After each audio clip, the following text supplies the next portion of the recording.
Afternoon, everybody, and welcome to our latest installment of Lunch and Learn. Ty Osborne tells me we are ready to go, so let's get things rolling. I'm Dan Scott, voice of the Paladins. Good to have you with us here, and we've got a good one for you today. Of course, I said in the chat that they're all good, but Clay Hendricks, the head coach of the Furman football team, is our special guest today.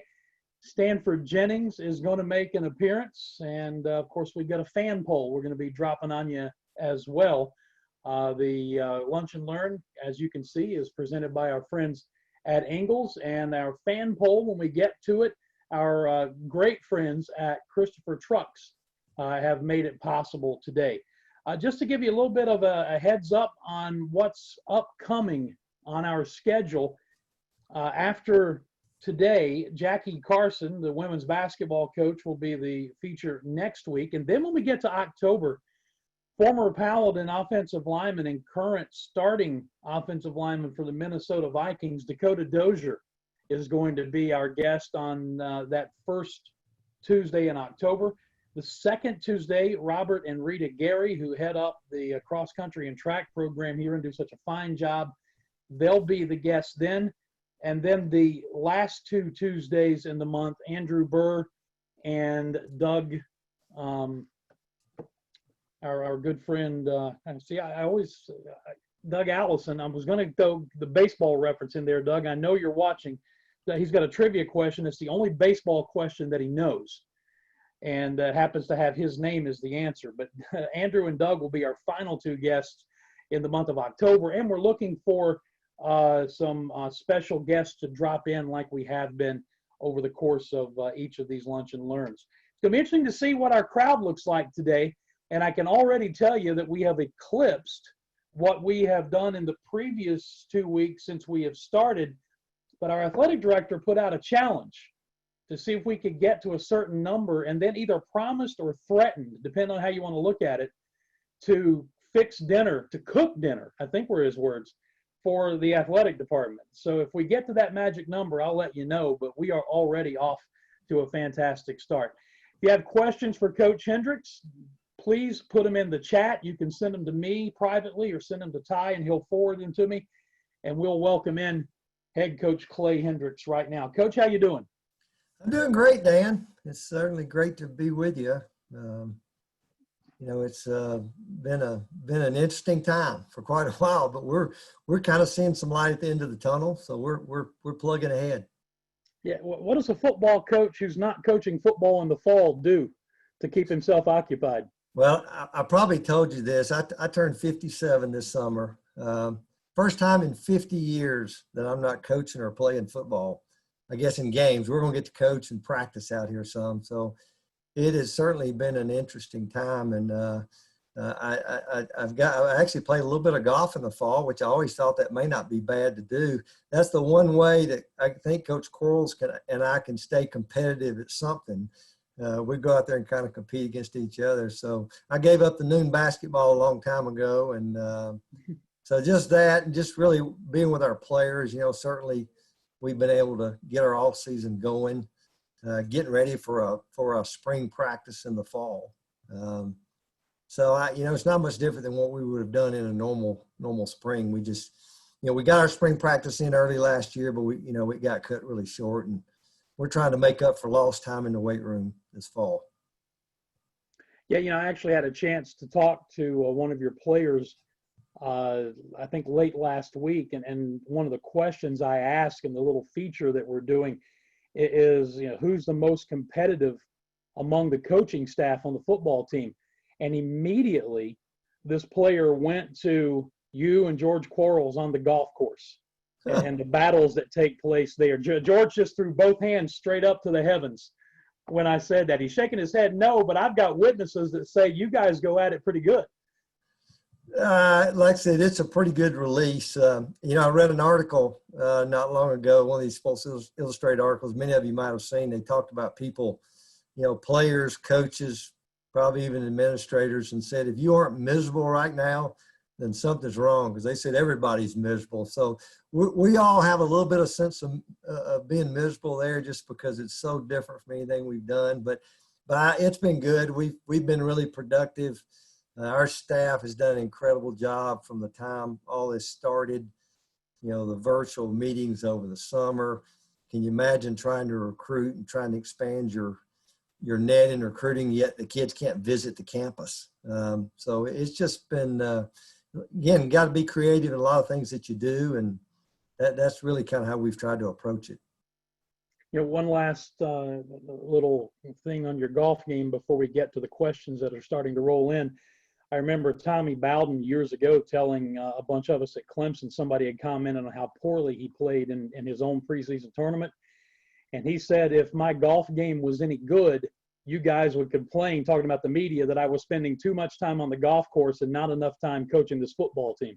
There's no question. You know, I think probably prior to maybe this fall, in all the years, I can think of one time when I was here before as an assistant, on a Friday. I think it was Coach Johnson, myself, and Tommy Stevenson, and somebody went out and played. That was a long time ago, but I just, I don't know, sometimes even in the fall, normally if you had a little time, you got so many other things going on. But it's like, again, it's one of the ways for us to be able to stay, you know, a little bit active. We can blame Coach Bernardi between our workouts, whether a good shot or a bad shot, usually he gets the blame. So, but it's been a good release. I think Andre probably gets blamed for a lot of things that go on after some of those workouts. All right, Coach, the questions are starting to come in. And again, I'll just remind those who are on with us that you can send them in the group chat to me privately or to Ty Osborne, and he'll forward them to me. And the first question cuts right to the quick of things, Coach. What are the odds that we will actually play football in the spring? Well, in the spring, I think they're pretty good. Really, just so you get a little bit of an update, and this is really no secret. You know, the NCAA finally came out with some information last week where they approved the spring championships. I think the FCS championships will start maybe the 24th of April. They gave us a window of about 13 weeks starting in January up until March. The conference is planning on, and really that's kind of where we are right now, waiting on our conference to come back. The plan is an 8-game schedule.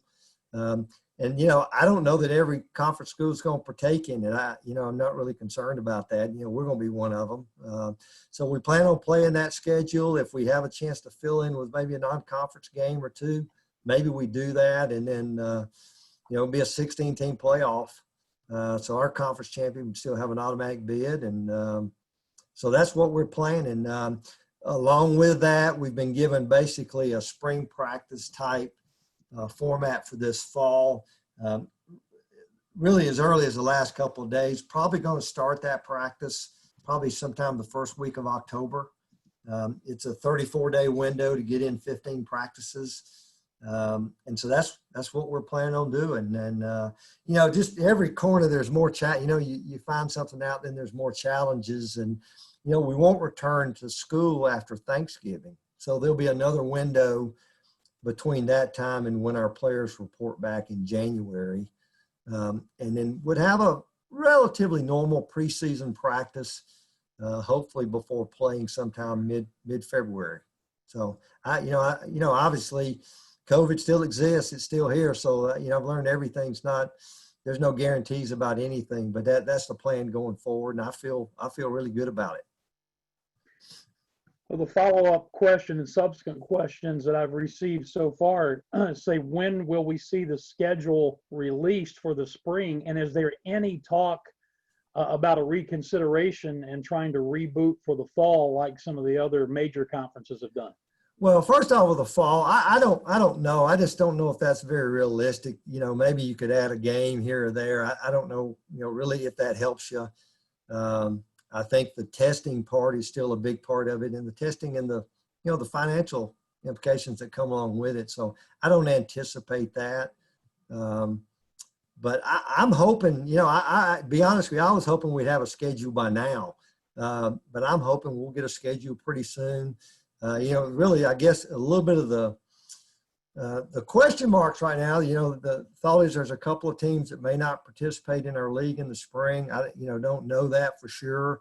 But at some point our league just needs to say, hey, by this date, you're either in or you're out, and let's move on and have a schedule. If we need to try to add a game or two, then we have plenty of time to do that. So I'm hoping soon. Again, at this point, I don't know really what there is to wait on other than just get everybody in our league on the same page. So if everybody in the conference participates, then it'll be just simply an 8-game conference season with no money games, no play-up games. Well, there's no. I don't know where those games are because all those teams are going to be done. Might there be a team out there, an FBS team that might pay? But the problem was they didn't get paid.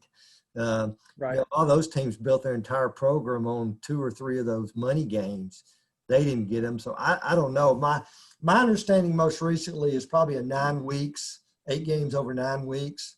I certainly wouldn't want to play 9 straight, but 8 games over 9 weeks. And there may even be 8 games over a few more weeks where it's spread out a little bit more. But and come up with a conference champion and, try to win a national championship. And then all things being equal and yet unknown, from what you're hearing, would a subsequent 2021 fall season look like a quote unquote normal season if we're able to push through this pandemic finally? In other words, starting to practice in August and an 11-game schedule and back to a regular playoff schedule?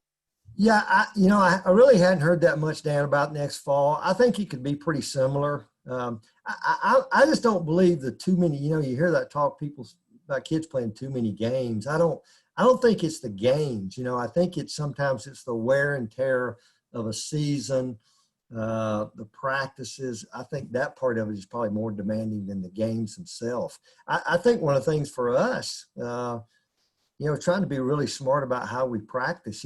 We practiced 6 days in August before all of this, a decision got made. And we never wore anything other than helmets, even though we could, because we just felt like at the time that wasn't the smart thing to do. Our focus has been really since we've been back, has been let's get back in the weight room. Andre and his crowd do such a phenomenal job with those guys, but we missed all of that in the spring and summer. So we've really been trying to make up ground there. We've been able to do some football things. They've allowed us to do some things positionally that we normally could not be able to do, even in the spring. And so that's really kind of been our focus. We're getting a plan, we've talked about the spring ball in the fall, how we're going to go about it. The other thing is they've passed the legislation basically this year is a freebie for everybody. So the 4-game rule doesn't have to come into play. So if you have a young guy that you think can help you, there's no reason not to play him. I think for us as fall, it's going to be find out maybe who some of those guys are. We got a lot of guys coming back that played a lot of football, and we still got, we got to get better in a lot of areas, but I would like to find out something about some of these young guys, particularly this fall. I think the other thing is you don't have as much time now. We go early spring anyways. We usually had 4 or 5 months, but we're going to turn around and be back in January, back at it. So I just think we got to be smart in how we go about it, this fall. The other thing, those games people were talking about, there's people that don't have spring practice until May and then come back and play, in August and September. So I think you ask the kids, I'd be shocked if hardly any one of them told you that, no, we can't come back and play games again in the fall. Let's go ahead and bring our fan poll up, brought to you by our friends at Christopher Trucks. And your favorite thing about spring football at Furman will be increased national exposure, diving headlong into a SoCon schedule, or simply just getting back into Paladin Stadium and playing some football.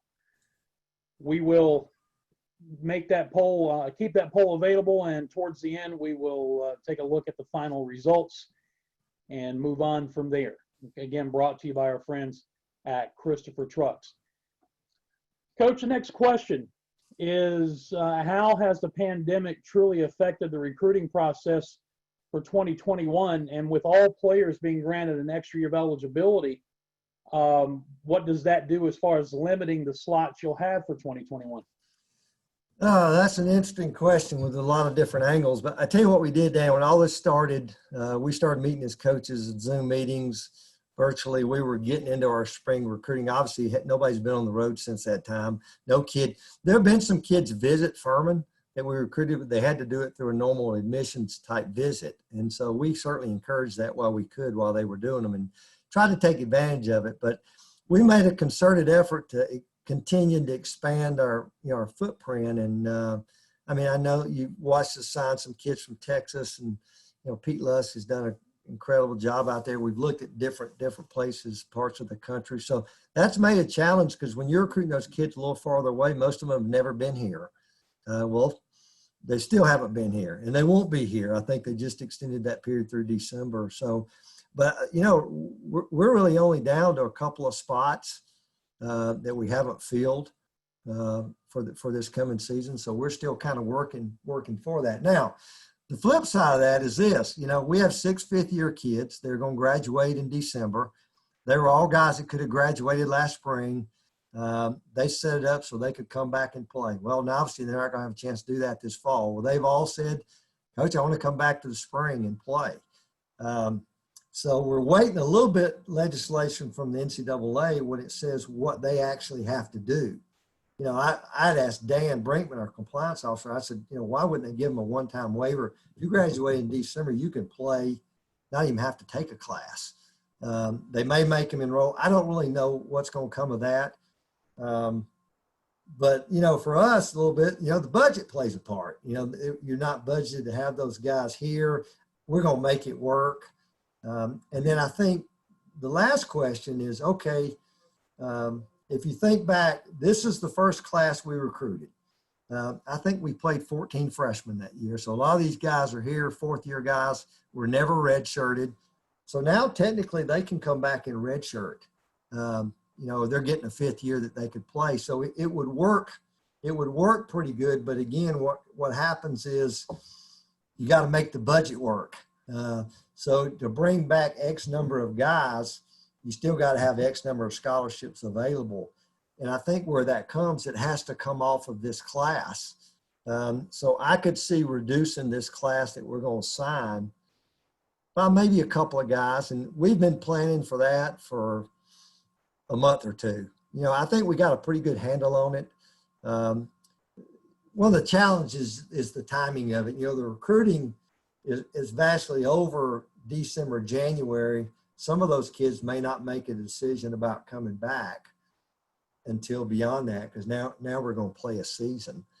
So there's still a lot of questions that come up, but that's the kind of stuff we've been certainly working hard at, and that will continue.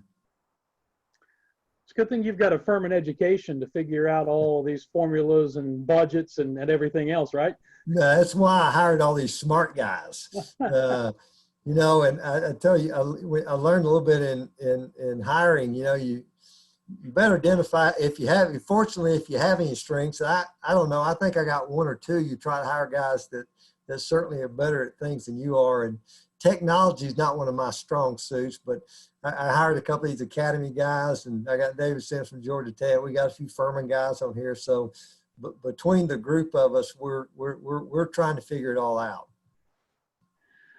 By the way, we have officially eclipsed the projected number that Jason Donnelly challenged us with. So Jason, set the date, get the grill fired up, because you are now on the clock.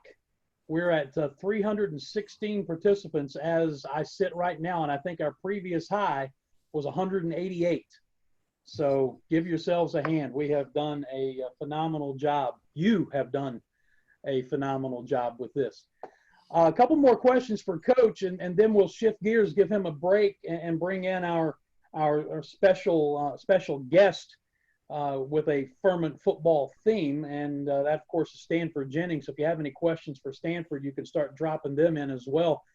But, Coach, the next question, do you expect players to leave campus for the period between Thanksgiving and Christmas? I do. I maybe have not given that quite as much thought. just coming up with a plan. I think a lot of it goes by when they're going to return actually in January. And we don't really kind of know what that's going to be just yet. I don't know what that preseason is going to look like. That's why we're going to try to continue. We've been going 4 days a week in the weight room. And, Dan, you talk about the challenges, Andre. I mean, you think about it now. We have, I think I looked today, we have 106 players, which is the most we've had in a long time. We've worked really hard to get our numbers up a little bit there. But, we only have 24. We got an incredible weight room. We only have 24 in there at a time. So he's got 5 groups rolling through there a day. Just football. I mean, we got a lot of other people who have to be in there as well. So it's just another one of those challenges. So we're going to continue to push through that because we just think that's ultra important to us right now, even as we continue through the spring practice part. But I don't know exactly what, the latter part of November, December is going to look like at the moment. Clay, the next question that I see here it talks about the teams in the league that are playing games, and most notably the Citadel, who's got 4 games. Question wants to know, A, why didn't we do that? And B, how is the Citadel playing 4 games now going to affect what they can or cannot do in the spring season? Well, that's a good question, and that's probably above my pay grade there. But a couple things. When our conference made a decision to not play a fall schedule, and I had asked our kids even from the day they came back, or maybe the first week they were back, I polled them. I was anticipating some different things happening, and it was pretty clear our kids wanted to play for a championship. And when we found that it was not going to be an FCS championship, and then we were still holding on possibly having the chance to play in the fall. When we found out the conference was not going to host the fall championship, well, to me, that was kind of a no-brainer, as far as playing in the spring. Now, we had a contract, but Tennessee had a really well-written contract where they didn't even have to pay us or didn't have to play. I'll say this about the Citadel, probably Citadel and Mercer, and I know Jason has said this as well. One thing about them, whether you agree or disagree, they said from the start they were going to play. Now the leadership in the conference left open the opportunity to play some games. There's also a rule that says you can only play 11 games. So the way I see it, they play 4 in the fall. You can't play 8 in the spring unless they get some kind of waiver. So there's a little bit of imbalanced practice time, those kinds of things. But I will say they and Mercer said from the start they were going to play. A little bit difficult. We had some people that voted against playing, and a couple of them are now playing. But I don't know. We just, like I said, we want to play for championships. And that's what our kids wanted to do. We felt like this was the best option for us. And I'll say this, Dan, from the very start, I told our players from the time they got back, our coaches were on board. We understood as a staff, I understood as a grad, as a worker, one of the most important things, or the most important thing for us, was to be able to get students back to school here. And the last thing I wanted to do was football have a negative effect on being able to get students back. And I'm talking, COVID, all the different things going on. So I was fully on board because that's extremely important for everybody. Everybody that works here, all the students, all the teams. And at the time, that was just the best decision for Furman. And you know what? If we'd have had, I think we even inquired about that slot at Clemson to play if they weren't going to play it. If we could have kept the Tennessee contract for that amount of money, then maybe so. We inquired about some of those games. I know some people have said, well, we could have played those games. No, we inquired. We maybe could have gotten one of them. It wasn't a lot of pay. And then a few of them weren't really interested in playing us. So it wasn't quite as, we could have picked up 3 or 4 games easy. It wouldn't have been easy to do at all. We might have gotten one. They would have been spread out. And then just asking our kids to crank up football practice. Football practice is just a different animal. It's a 365-day-a-year grind. And anybody that's done it, just cranking up to go play a game or play 2 games, we just didn't think that was in our best interest. And I don't really think our kids were that interested in doing that. All right, Coach Clay Hendricks, take yourself a little bit of a break. As we've been doing, we've got a special guest to drop in here. But before we we put Stanford Jennings on the hot seat. Watch this.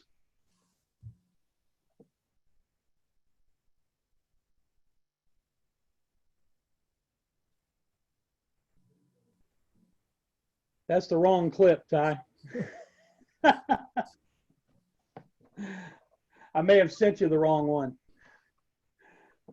We'll bring Stanford in now, and if Ty can get it up there, because obviously the moment we were looking for was Stanford's 93-yard kickoff return for a touchdown in the Super Bowl 23 against San Francisco. And at the end of that clip, Dick Enberg, who was doing the play-by-play on NBC with Merlin Olsen, said Stanford Jennings and Sam Wyche are both Furman grads. Here it is. Watch this.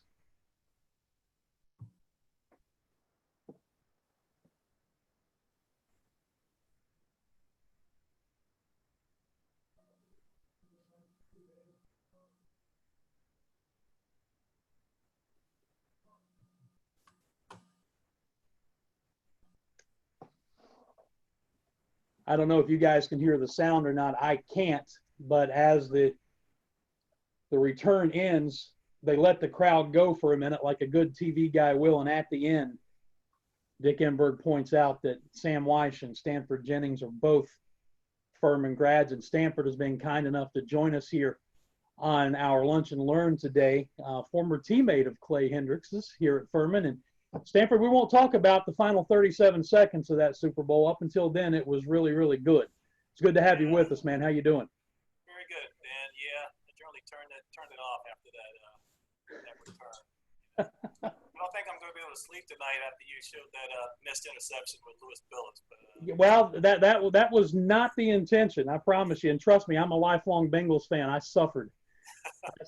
Trust me. I told our dear friend, the late Sam Wyche, when I first met him after moving here to the upstate, that at the time I was probably the only man in America who was buying NFL Sunday tickets specifically to watch the Bengals. That's how sick I was, and remain to this day. But man, it's good to see you. You're looking great. Thanks. Good seeing you guys. Great to be a part of this. And I guess I'll have to talk to Jason and let him know if he could add me to the list for cooking dinner. See if that'll work.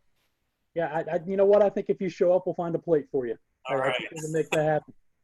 Hey, tell me about this guy, your former teammate, Clay Hendricks. You got a Clay Hendricks story for us?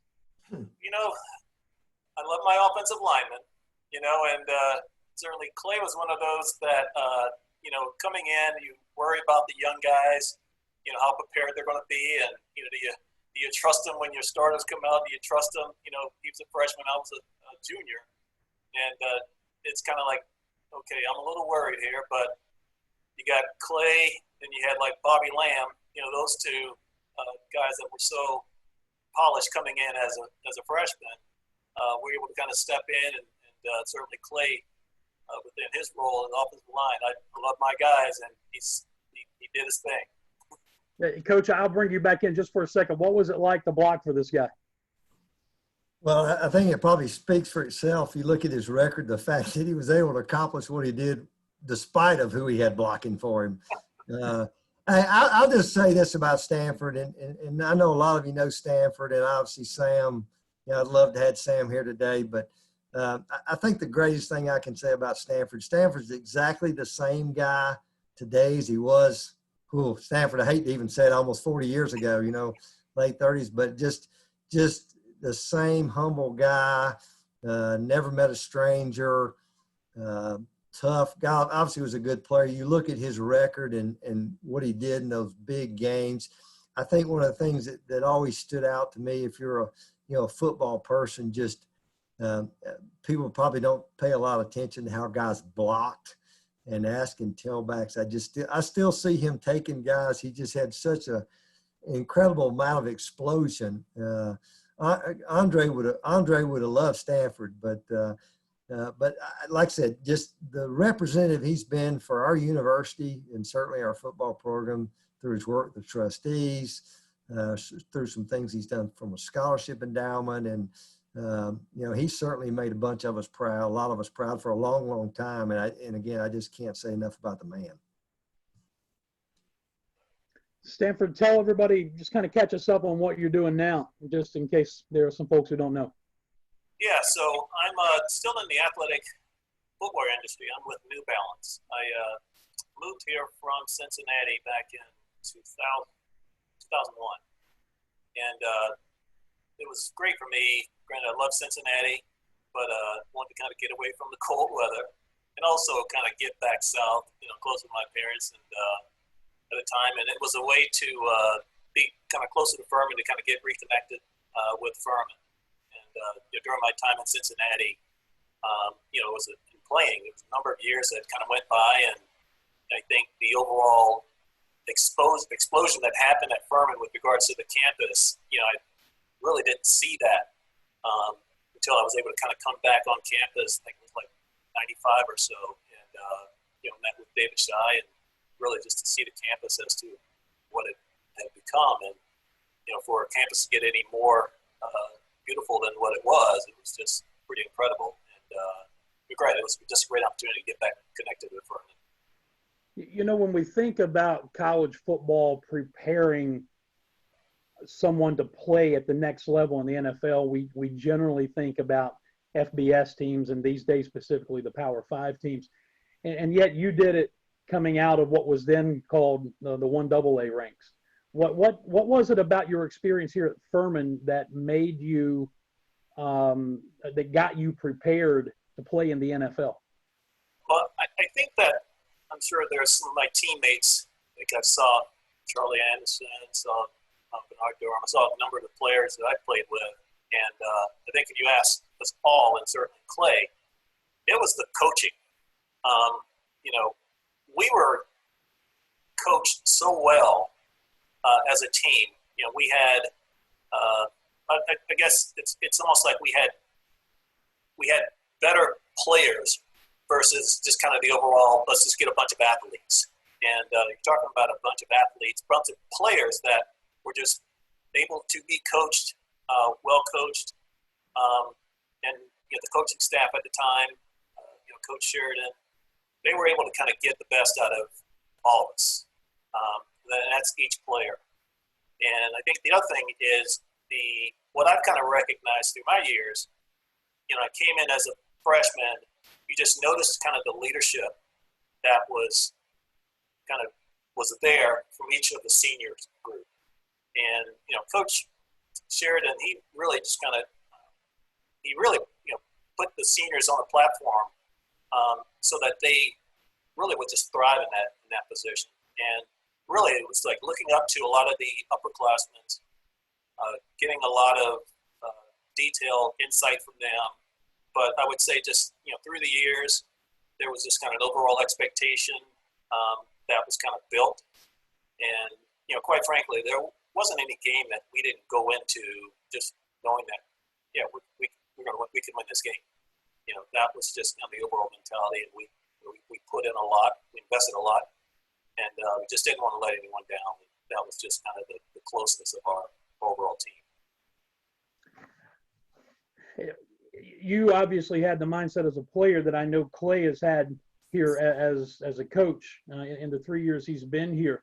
When you were here at Furman, you guys not only played teams that were above your classification, but you expected to beat them, expected to be more than just competitive, to do more than just take a paycheck and go home. And I know that's Clay's attitude. That's been the attitude of Furman for a long time, hasn't it?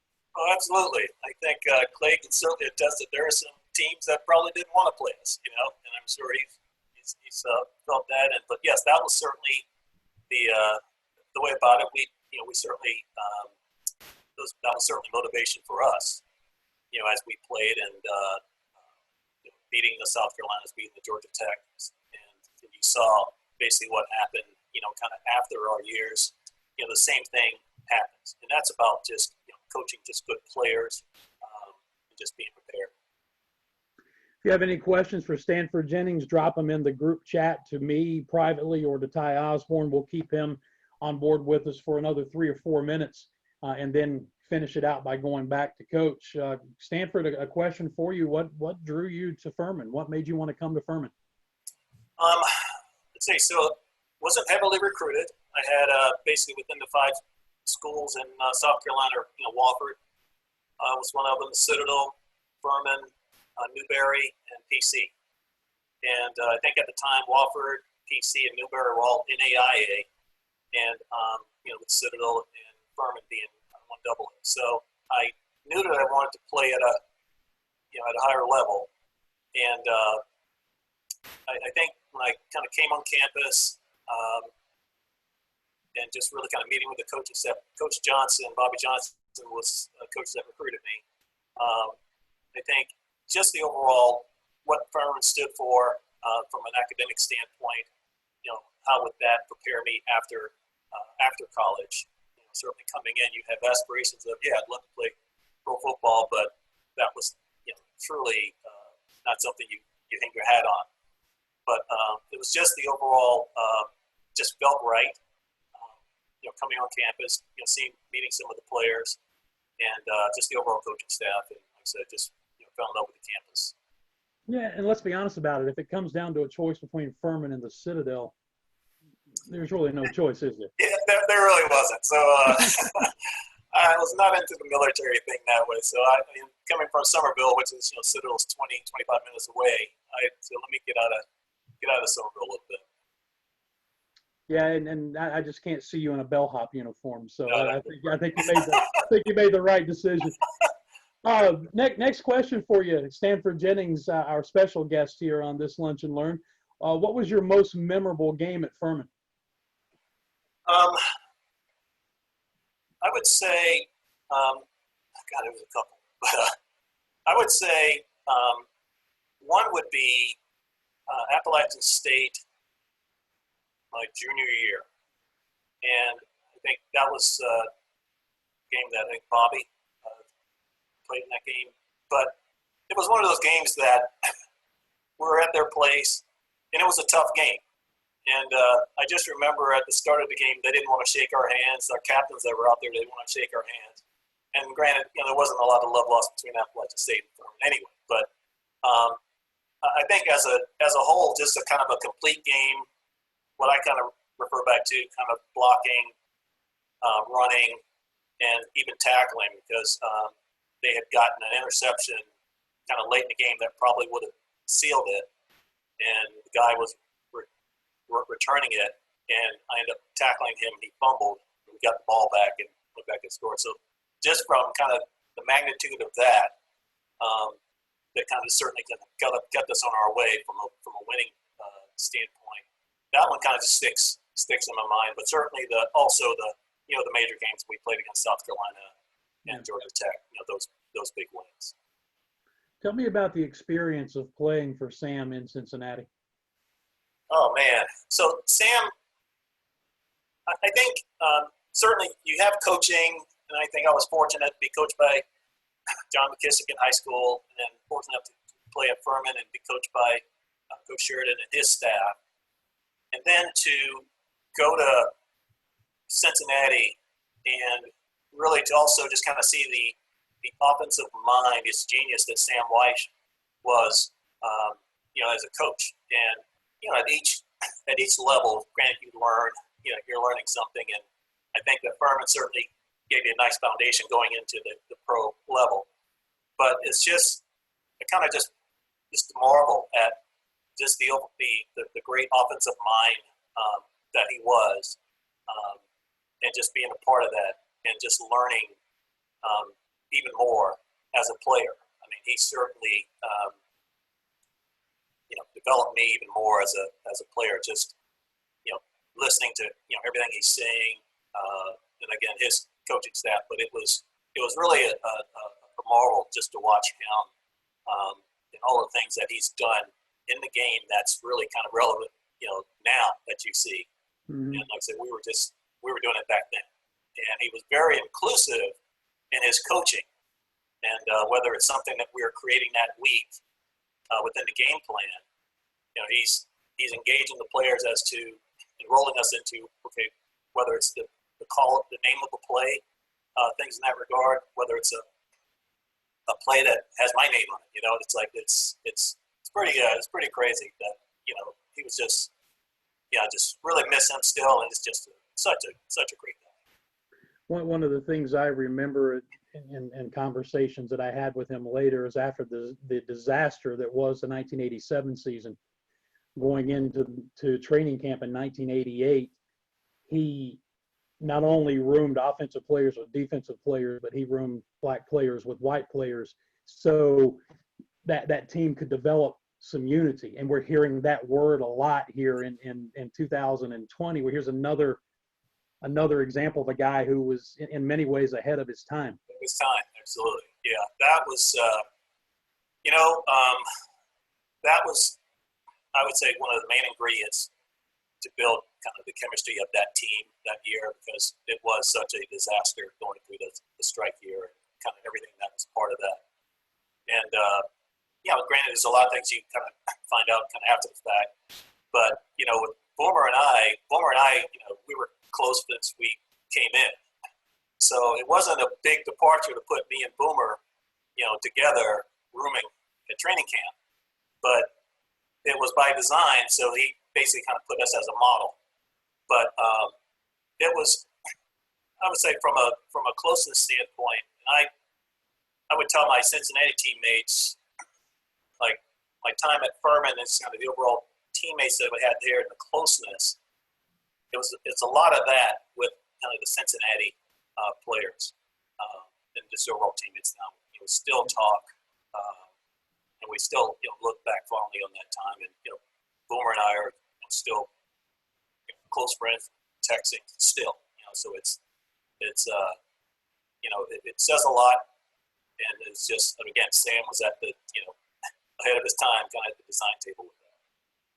Last question for you, Stanford, and we really appreciate your time here. If you were standing in front of the Furman football team or any group of athletes at Furman right now, what would be the single message that you would want to get across to them?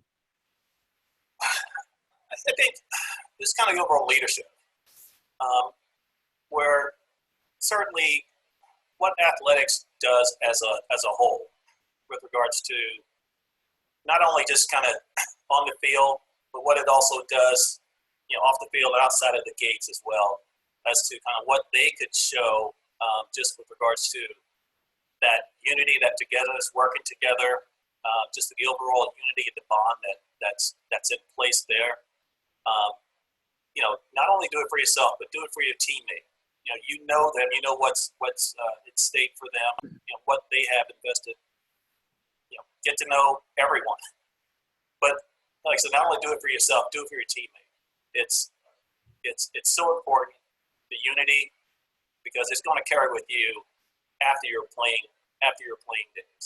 And I think right now, certainly given the times that we're in right now, integrity, unity, just the overall togetherness it's going to play a big part. And believe me, I deal with, and I still talk to, communicate with players that I played with, and that is the feeling that's still amongst us. And like I said, we've kind of moved away from all the racial things that's happened out in the world. It's that's just something that we recognize, things acknowledge, but there's always our bond that continues, and we just have to continue just to promote unity and just help each other. Yeah, I've heard it said, and I think there's a lot to this, that if the country could have the same type of attitude and relationship that a football locker room has or a baseball locker room has, we'd be in a much better place right now. Absolutely. Athletics means a lot. Stanford, thank you so much. We appreciate your time. It's been great catching up with you. Sorry about the Lewis Billups clip at the beginning, but we finally got it right. All right. Like I said, we're not going to talk about that final 37 seconds. We'll just let that go. I'm going to be staring at the ceiling there at midnight tonight. Thank you, my friend. Appreciate Thank it. you, Dan. All right. Clay Hendricks, that's a tough act to follow now. Your intermission. I hope you got recharged. Yeah, absolutely. What's kind of interesting about that, Dan, that was I guess it was maybe the Super Bowl of 1989, but we had just won the national championship here in December of 1988. And, a month later, Stanford, I remember sitting there, I think I was here. We were sitting there, a bunch of us were sitting there and watching him return that kick back. And there he was, and Sam, and it was the year of the Paladins, and then Joe Montana broke their hearts right there at the very end. So that seems like that was yesterday. Yeah, Joe Montana is still a 4-letter word in Cincinnati, so we'll just go from there. Questions continue to come in for you, Coach, and we'll go about another 5 or 10 minutes. Can you talk about some of the stadium enhancements that are on the books? Some have already happened, and some of the investments in the program. Yeah, I tell you what, if you just walk out, occasionally in the last week or two, I've just gone up to the second floor up to suite level and looked out. I mean, certainly the painting that's taken place over there, those old gray visitor sands that have sat there for so long, and got a nice coat of purple paint. The steps now are, I don't know if they're completely finished, but close to getting finished, or white. Just some ideas certainly Jason has had to bring the students into the stadium, and literally moving some shrubbery around, trying to create a better environment for them. Some of the things they've done with the seating. So, just for us, certainly shows great commitment for Furman football, and we're certainly appreciative. Now, I can't say it's going to help us win games, but it certainly won't hurt. But I think what, Jason's vision from the first time he got here was just trying to make the fan experience that much better.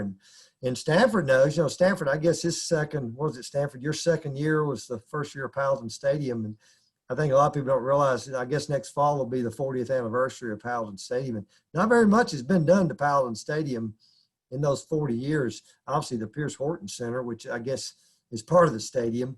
But just not much has been done. So, but it's I think our kids certainly have paid attention to it, and we're excited about, a lot of good things that are happening. And good things still to come, no question about it. Next question for you, Coach. Someone asked, has there been any discussions about a potential SoCon championship game in the spring to determine who gets the automatic qualifier from the tournament or for the playoffs? One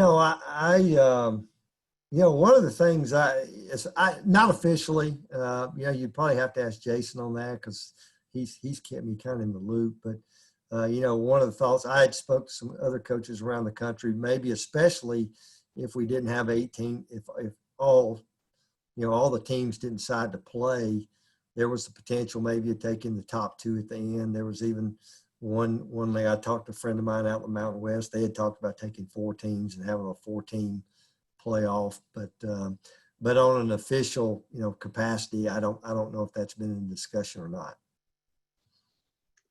You kind of referenced wanting to see some of your young players in action. Question came, would love to know which freshmen that you're impressed with right now. Have you had a chance to see them enough to be impressed yet? Probably not. I just know, a little better bodies, a little bigger, a little faster. Obviously you watch, what they did in high school against some really good competition. I think there's quite a few guys there. And then maybe even some guys that will, certainly some guys that we might have used the 4-game rule a year ago. A guy like Jake Johanning comes to mind. I don't think Jake played a game all year, and we started him that last game against Point. His first college game, we threw him in there, and he played those last 2 weeks. But I think there's a number of the freshmen from a year ago, and then certainly I was impressed with the freshman group we had coming in. Really, under all the issues we had in the summer with COVID and inability to be able to work out and do things, I was impressed at how they came back. And after Andre having them most of the fall, I've already seen some great increases there. So that'd probably be a good question to have in a couple of weeks. What's the plan now as far as getting back to practice? What's the schedule look like? Well, we're going to continue our, we've been in kind of a 4-day weight room, 4-day a week. We've had one day we've kind of done some early morning conditioning type stuff. I think we'll continue that. Right now, not set in stone, but we're looking at maybe that week of I think the 4th of October is a Sunday, maybe that week starting practice in that 34-day window starts.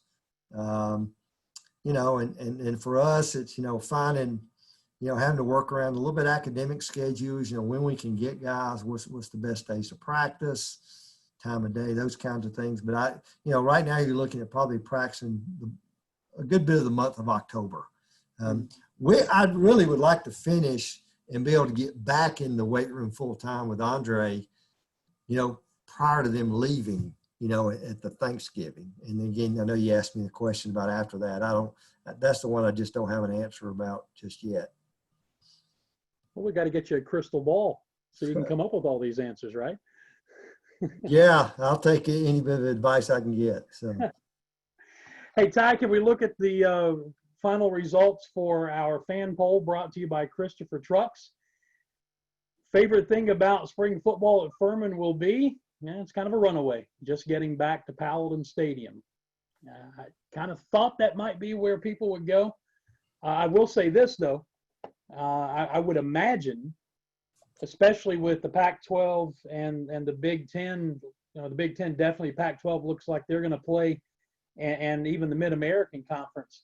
I would imagine that ESPN, Fox Sports, some of those folks might be looking to take advantage of having some spring football. We might get some television exposure in the spring, Clay. That couldn't hurt things at all, could it? Oh, it couldn't hurt at all. I mean, I know we actually had a couple of coaches calls, just Southern Conference coaches back when all this was going on, when we were still trying maybe to play. And at the time we were trying to push for take the MAC, even if we did it for a year and played the midweek games, because we felt like they needed the spots. Obviously nothing came of that, but certainly there's some opportunity. Basketball will be not finished, but will be, and I know they're still working a little bit exactly what their season is going to look like. Yeah. So it's going to be an interesting spring. Hopefully there's lots and lots of sports to watch. So I know our sports medicine staff, certainly Todd Duke over in facilities and the schedule, and they're going to be busy, I'm sure, this spring. But I'm hoping we can take advantage of that. I see some positives come out of it for sure. Anonymous, and you can probably figure out who Anonymous is, wants to know how the camaraderie is among the football staff and the support staff at Furman. I think our football staff, guys, this is as good a group as this is year 35 for me doing this as a coach, and I'd put our staff up against anybody. I still love coming to work. For me, a long time, at some point I just said, for me, it's about who do I get to work with? Who do I get to coach? And, as Coach Sheridan always would tell me, recruiting's a choice. You choose to take that guy. And we've handpicked these guys to be here. I think our entire organization, I can't say enough about Craig Clark and Lane Baker and what that group has done just for Furman in general, not to mention athletics. Andre and his crowd, because it takes everybody. Matt Thomas and Andre over in the weight room, and Kate, and then I could even Daniel in the equipment room and Tracy up front, because truly it takes everybody. I couldn't be more pleased with the people we have in our organization. And, we've been working since, I guess we got approved to come back work early July, early to mid-July. And it's certainly been challenged, and it's been different. And, having a staff meeting in the team room of Pierce Horton where we're all spaced out there has been a little different when you don't have your access to your depth chart and all different things. But it's been great. And, certainly, our campus is a little unique because our sports are all over the place. I know one of the goals Jason had was just trying to do more stuff together, and it's just been hard to do that.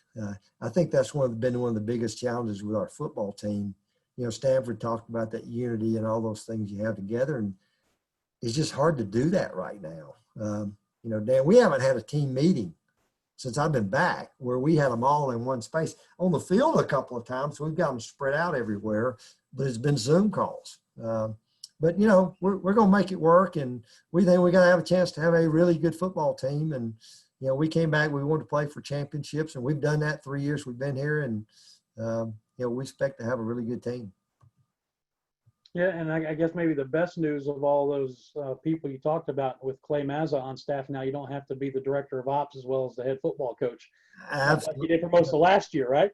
Absolutely. And I probably could have put Coach Maz in his own little category. It has been phenomenal, for us. And I just, I don't know, this past season, we had about a 3-man committee trying to do it, and he came in and has just continued to do great, great work for us. And it's been nice to get that email and hit forward and say, can you handle this? And it's usually already done before I even ask him. So no, he's just been another great, great part to our team. Well, Clay, that I think is going to wrap it up. We really appreciate your time and your insight, willingness to do this. And Stanford Jennings, again, thank you so much for coming on board and being our special guest, getting a couple of old teammates, emphasis on old maybe, back together again, and at least in cyberspace. It was great to talk to both of you. Great to catch up with you and talk a little Furman football and just kind of hold our breath. The spring will be here, and we'll be able to see you guys out there knocking some heads again real soon. That'd be great. We're looking forward to it. So again, there's a little light at the end of the tunnel. We're just got to keep day by day and pushing forward and controlling what we can control, and we'll get back to it eventually. Sounds good. Clay, Stanford, thank you so much. Our thanks to Ingles for continuing their sponsorship of Lunch and Learn, and to Christopher Trucks for sponsoring today's fan poll. That'll wrap up Lunch and Learn for today. Next week, we'll talk women's basketball with head coach Jackie Carson, and we'll have a special guest for that one as well. For Clay Hendricks, Stanford Jennings, Ty Osborne, Jason Donnelly, all of us at Furman, I'm Dan Scott saying God bless you. So long, everybody.